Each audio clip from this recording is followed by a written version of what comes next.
Bilang isang estudyante, may mga pagkakataon na kailangan ko mag-paraphrase or mag-summarize ng mga text.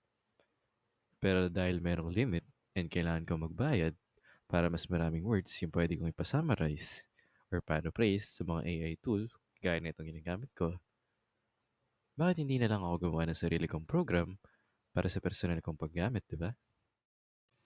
Para simulan yung program natin, kailangan muna natin yung library na tinatawag nating NLTK or Natural Language Toolkit.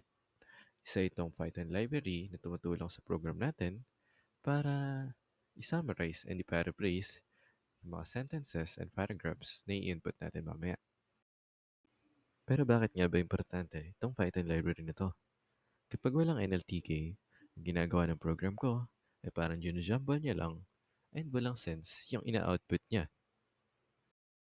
Heto naman yung output niya kapag nilagyan na natin ng NLTK. Punta naman tayo ngayon sa pag-showcase ng 4 pillars of OOP sa code natin.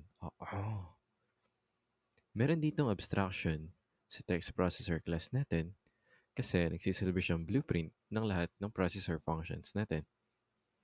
Para mas simpleng pakinggan, ang sinasabi lang dito ay lahat ng text tools natin may gagawin sa text. Pero yung subsequent processes ang magdedesisyon kung ano yung gagawin nila. Makikita rin natin na merong encapsulation dahil meron tayong mga object or variables na yung mismong class lamang or child class nila yung may access sa kanila. Dito naman, sa summarizer, meron tayong inheritance kasi ina-inherit niya yung mga variables and functions na nabanggit natin kanina na galing sa text processor. Itong summarizer and paraphraser class natin, meron silang ginagawang polymorphism. Kanina, sabi natin, sa text processor, lahat ng text tools ay may gagawin sa mga text na ilalagay sa program natin. Polymorphism siya dahil yung mga text tools natin, tinatawag nila yung isang method para sa iba't ibang objects, namely yung summarizer and paraphraser.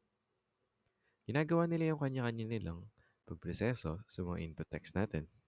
Ngayon, gagamitin natin yung program na ginawa natin para mag-summarize or mag-paraphrase ng mga text na isi-send natin sa mga kalaro natin. Siyempre, tatry natin yung ginawa kong program sa isang bagay na madalas ko rin ginagawa. I play video games. Specifically, this time, naglalaro tayo ng Valorant. One enemy.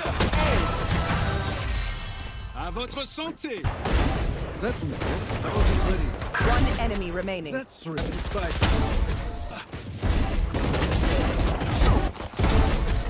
Okay, quick break. One enemy. One enemy. I am sorry. We could not work out our differences.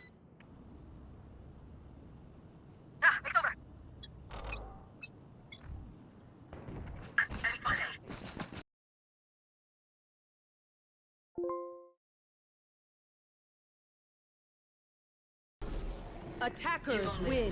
That was close. You should have begged sooner.